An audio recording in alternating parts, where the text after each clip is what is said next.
üçün meydana gedirdi. Meydana gedəndə Xanım Zeynəb gəlirdi, Xanım Zeynəbin yanında hündür yerdə dayanırdı.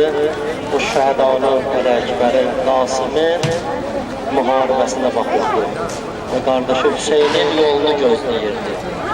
Ta şəhədanı bu qətligah hərəmin içində ziyarət elədi. Bu Xanım Zeynəbin yenə nə qədər fasiləsi olan qətligahı.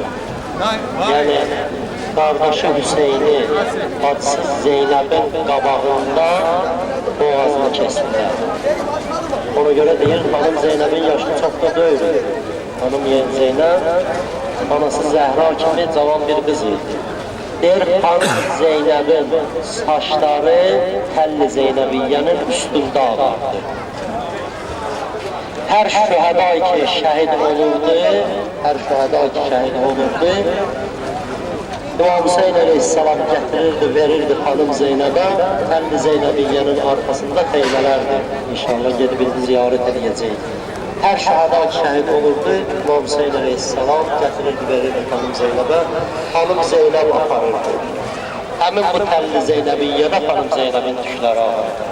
Hətta o dereceye can ağarmıştı, hanımın saçları qocalmıştı ki, deyir, Allah lənət eləsin Yezidə, əmr elədi Şamdan, Əhl-i Beyti sürgün elədilər Şama, Şamdan sonra gətirdilər, yola saldılar Mədinəyə. Mədinəyə gələndə deyir, İmam Zeynəl-Abidin Aleyhisselam qoymadı əsirləri, Üsəranı, Əhl-i Beyti daxil olsun şəhərin içine. Əmr elədi, şəhərin kənarında düşdülər, xeymələr qurdular. Xeymələr qurandan sonra dedik, gedin şəhər əhalisinə xəbər verin, gəlsinlər şəhərdən bayra bizi qarşılasınlar. Görsünlər, Peyğəmbərin Əhl-i Beyti ilə bunlar nə elədilər. Əbdullah ki, xanım Zeynəbin yoldaşı idi, deyir, gəldi. Çox hadisələr oldu, namaza az qalıb, çox vaxtımızı almaq istəmirəm. Gəldi deyir, İmam Zeynəl-Abidin Aleyhisselamdan, dedim, bibim Zeynəbdən nə xəbər? Həzrət deyir, əli ilə işarə elədi, xanım Zeynəbin xeyməsini göstərdi. Gəldi deyir, Əbdullah səslədi xeymənin qapısından, xanım Zeynəb çıxdı. Deyir, Əbdullah dedi ki, kəniz, mən səni istəmirəm, Zeynəbi istəyirəm. Deyir, xanım Zeynəb dedi, əmoğlu sən də məni tanımadın. Hoqqada xanım Zeynəb uzanmışlar. İnşallah xanımlar girən tərəfdən ayaqqabları verir orada.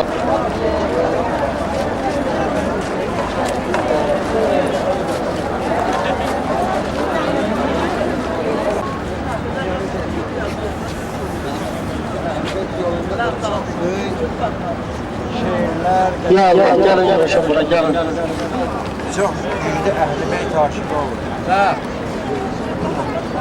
Bəra, mən səndən ayrı canlı elərəm, onu mən Durun orada Murat, durun orada. xanım.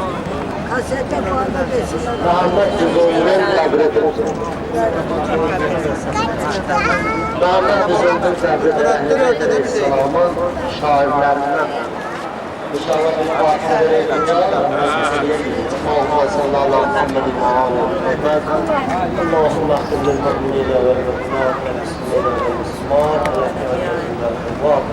وإلى الله المرحوم من المحبوبين المعلومين وحقنا بالجمال الظاهرين بالفاتحة.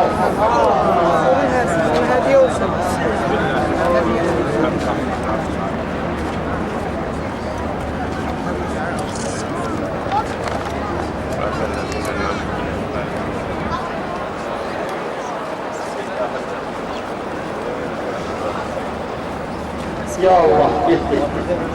Hemen yolları meydanı Hüseyin bay, Hüseyin bay.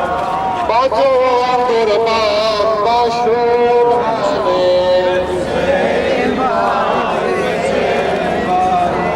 Sinemizde yaram çoktur. Hüseyin bay, Hüseyin bay.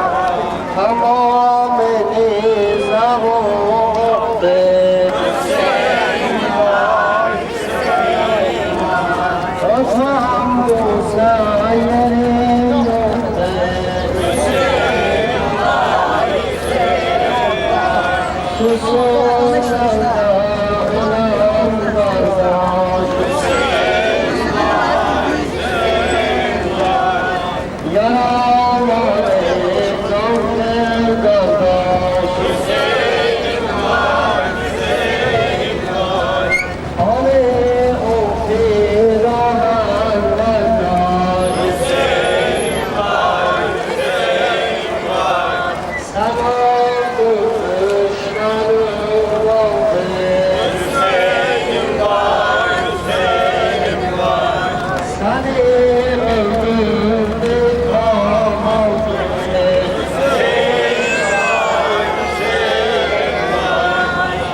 Həmin xeymələrdə İmam Hüseyin Aleyhisselamın körpə balaları, Əvəl-Fəzl Əbbas İmam Hüseyin. Ama bir rivayət danışım, inşallah sonra girək ziyarət edin. Bir o zaman ki Hüseyin Aleyhisselam Mədinədən çıxdı, gəldi, çıxınlar çatdı. Gəldi bir səhralıqda bir həzrət soruşdu, bura nə söyledi? Dedilər ki, Neynəvadır, Kərbəlanın bir adı var, Neynəvadır. Əvvəl öldü, başqa adı var buranın, dedilər Kərbaladır. Bu xeymələr özü bir dərədə İmam Hüseyin Aleyhisselam deyir, əmr elədi, qurbanlığı, xeymələri. Bir xanım Zeynəb baxdı deyir, o qodala dərəyə. Daş, buranı nə yerdir belə? Mənim yaman ürəyim sıxılır burada. Yaman ürəyim sıxılır burada. Hanım Zeynep dedi ki, Hüseyin həmişə bir müharibəsində xeymələrini uca bir yerdə qurardı. Orada sən xeymələri niyə bu dərədə qurursan? İmam Hüseyin Aleyhisselam buyurdu ki, Hacı Zeynep, Cəddin Hüseyin hər müharibəyə gedəndə zəfər çalardı, qələbə çalardı. Biz burada qələbə çalmayacağıq. Və rivayətdə yazırlar ki, bir illəti də o idi, bu dərədə qurmağının xeymələri bir illəti də o idi ki, o körpə halalar o müharibəni görüb qorxmasınlar, ona görə idi. İnşallah girək, ziyarət edəyək və xanımlar, Hacı xanım da buradadır. Ziyarətdən sonra Hacı xanım buyurdu, biraz oturaq, 5-10 dəqiqə oturaq orada. Ondan sonra gedək hərəmdə, İmam Hüseyin Aleyhisselamın hərəmdə şam namazı qılmaz. Oradan da oyanar, hər kəsən özü geçsin qəsdinizə ya. Azadda, yəni şam yemeğiyle qəsdinizə gələcək. Ya Allah, yəni. Hanımlar buradan gələcəklər.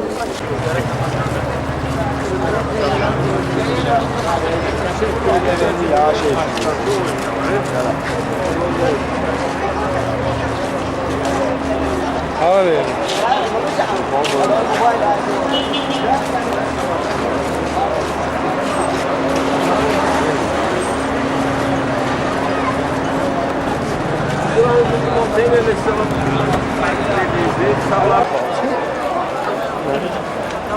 Sen şirket kalanmışsın.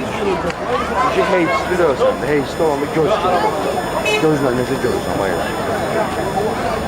Gözle gördüğün kimi de handicap sistemdir. Yani yan sayı ki rahatlar kalır.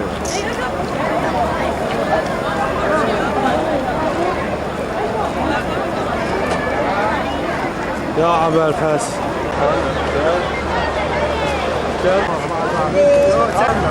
Haradır ha. Saat çək.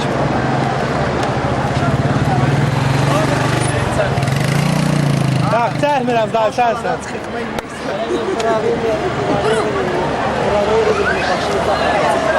Mən öldüm, necə? Sən papazan. Nə verəsən bunu pozum? Bibi. Yadigardı. Yox, yox, sən. Tanımırsan sən yadigarı? Sən. Necə deyəcək ki, istəyirsən ki, İraqda verəcəksin. Ayaqda sənsən. Ha bax, nə versən bu pozum Nə çəkdiyimi? istəyirsən? Nə pozum nə istəyirsən? Nə versən çəkdiyimi pozum? Yoxsa bütün disklərə yerləşdirəcəm, hamı baxacaq. Tanışam. Bir şiş görürəm. Aysa, onda niyə qoymursan çəkini? Hayır. Çəkirsən onu ilərini. Öz o başdan başlayanda verərsən.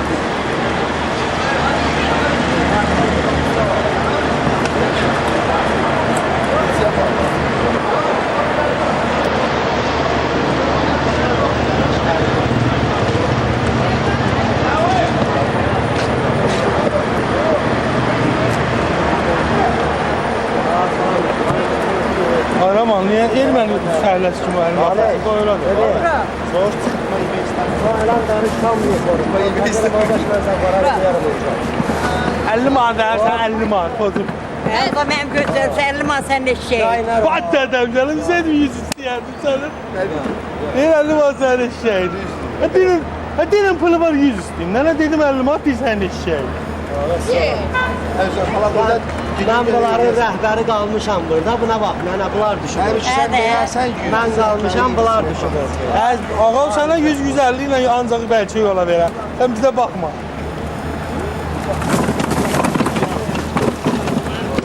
Tamam. Mənə düş. Tamam. Seni buradan doyurayım sen.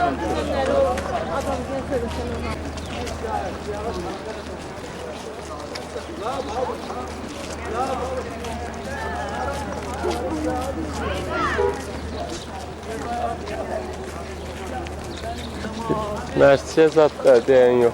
Ulan.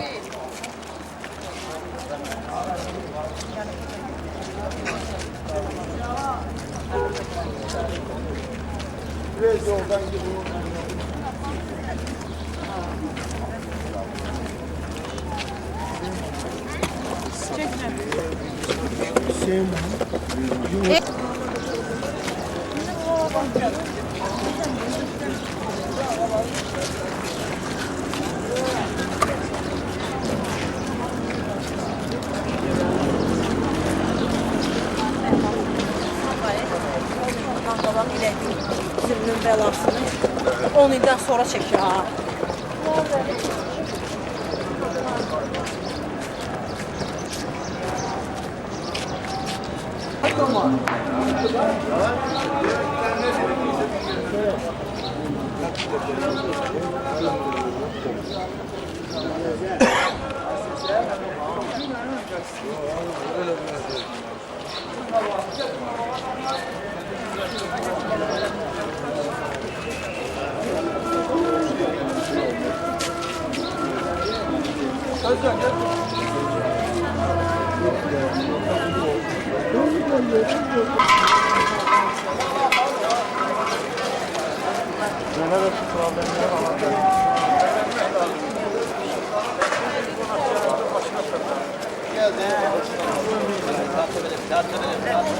Gelip köprüden işini sonra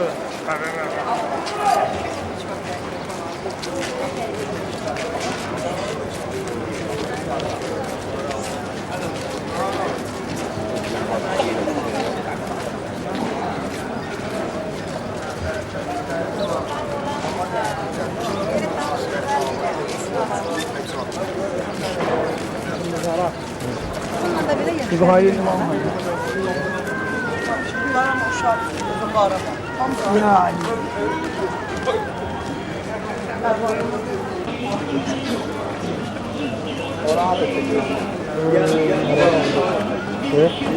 Saçıram siz onlar. Zaman teknik var. Arada kapandı. Hazreti İmam Musa Kazım Aleyhisselam'ın nəfsidir. Nəfsir adı İmam Dağad Aleyhisselam imamımızdır. Bu şəhərin adı 2 dənədir.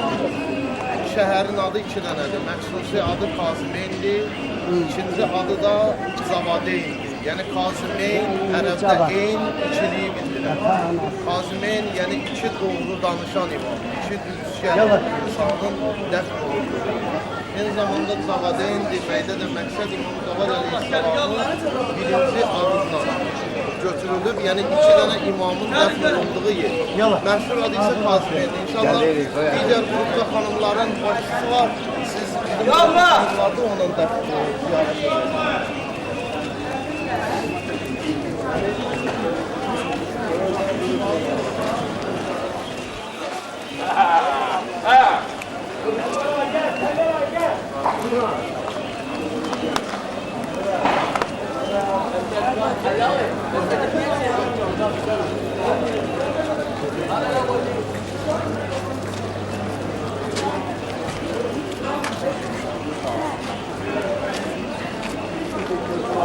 Güzel.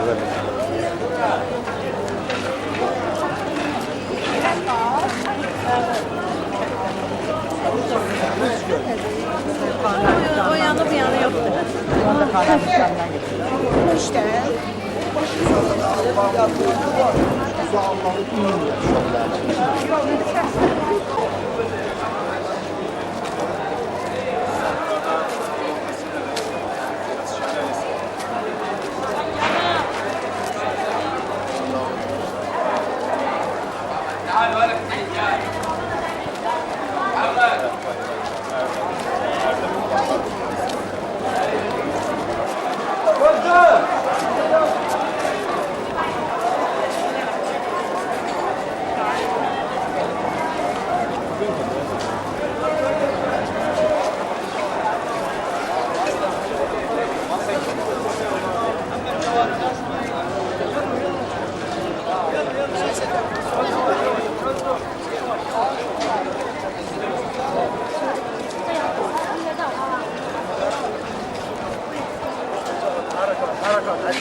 يا فوري ربع فوري يا فورية بكلمه كيو إمام كاظمين محمد جواد داخل إنجاء أمانات دخول أمانات داخل إنجاء حمام دخول إنجاء آخر حمام دخول سيارة 6 ساعة كل جماعة إنجاء اختصار حركات من موجود إنجاء ثاني 6 ساعة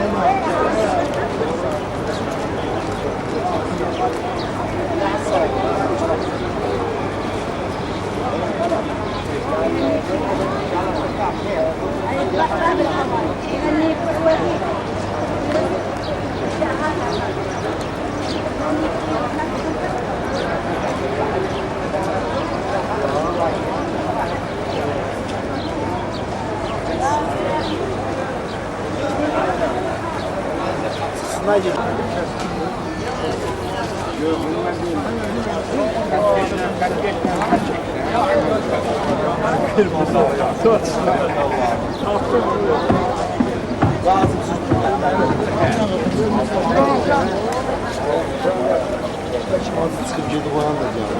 Bundan yaxşılığından bizimkilər.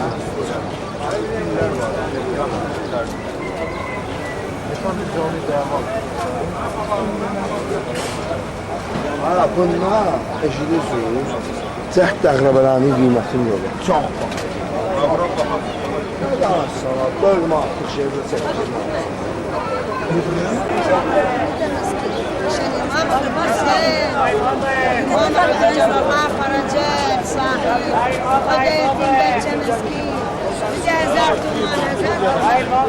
Ay, 250 kilometre.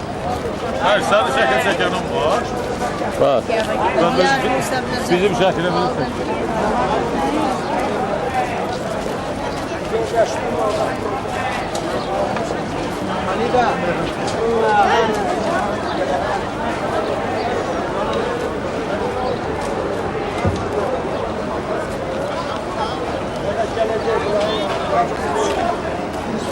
Bir yerde gelmişler. Sağ olun.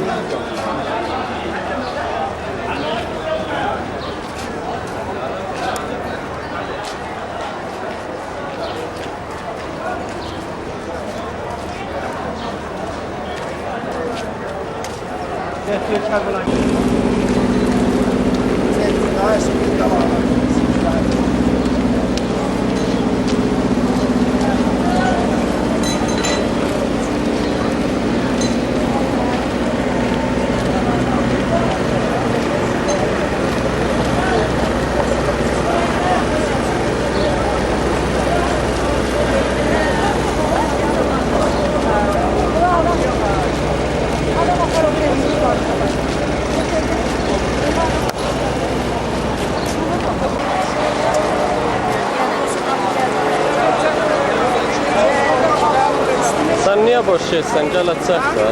Şaka çekeyim. Ha. Hadi yaş benim oğlum. Sen terk götürenden sonra bundan bak. Sen gəl yersin yapacağız. Geriyekten geliyorum ya. Papa verə bilmədinsə gəl abimdən etsin. Zəminə istəsən sən et.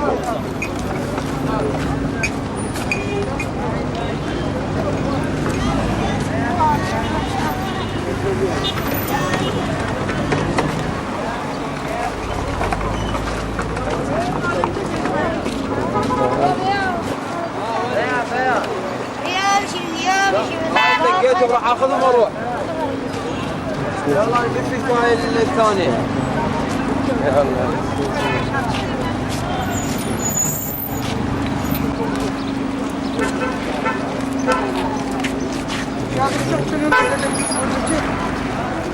Bu şaka çekene bana. Ha. Ödül yazık.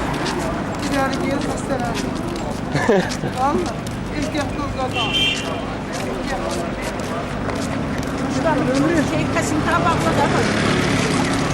Onu bağladı. Biz onunla işi salmışız. O bağla biz ne etmişiz? Bağla böyle düğününe koy. Düğünü seni köl yer atsın. Gün vurdu güne gördün mü?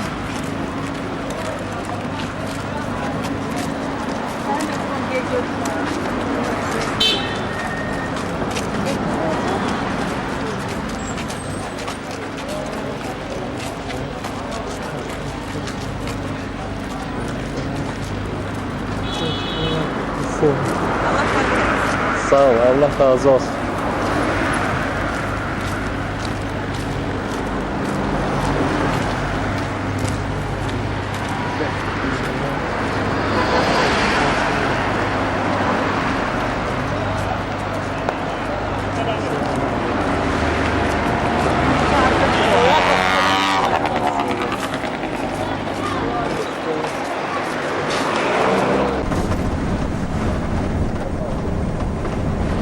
Peygamber evladı, peygambere selam azı şirin inşallah. Allahümme salli ala Muhammed ve ali Muhammed.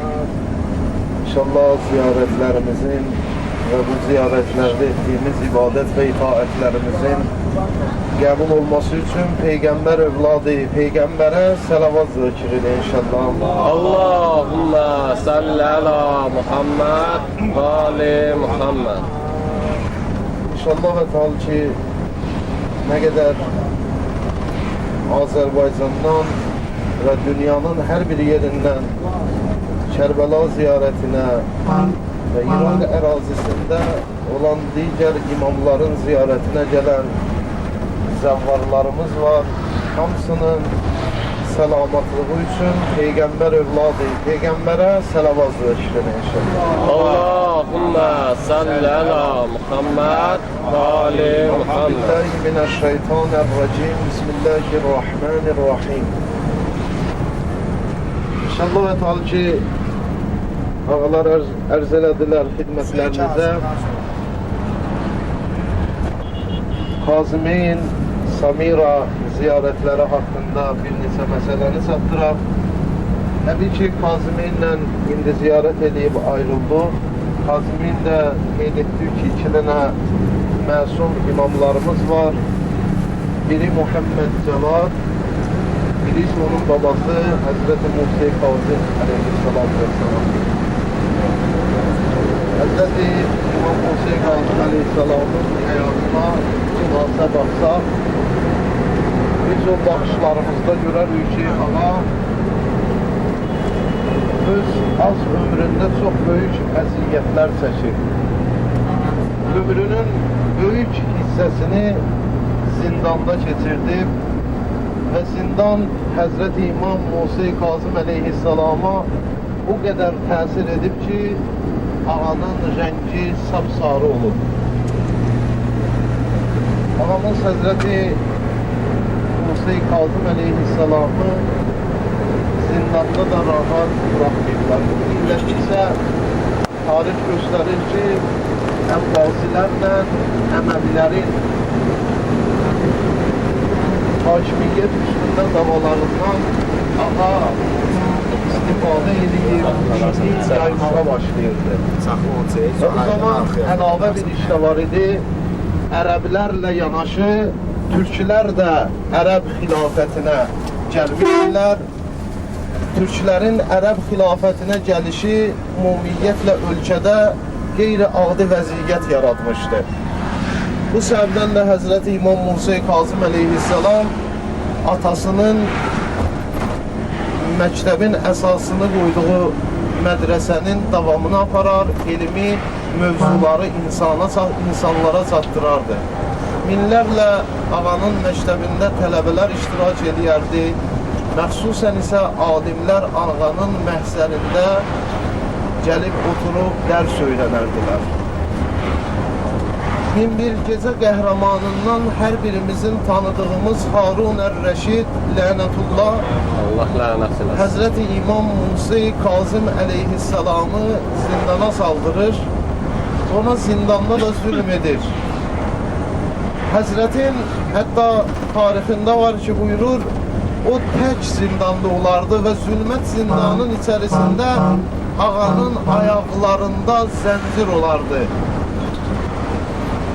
Həzrəti İmam Musa Kazım əleyhissalam hər gün layiqincə zindanda ibadət edər, istin şiyyələrlə məşğullaşardı. İmam Musa Kazım əleyhissalamın dövründə insanların, məxsusən müsəlmanların, xüsusən şiyyələrin zehnində həkk olunan bir hadisə baş vermişdi. Bu hadisə isə fəx hadisəsi idi. Həzrəti İmam Həsən əleyhissalamın nəslindən olan İbrahim adında bir oğlan Həzrəti Musa Kazım əleyhissalamla vaxt aşırı görüşür və məktublaşırdı.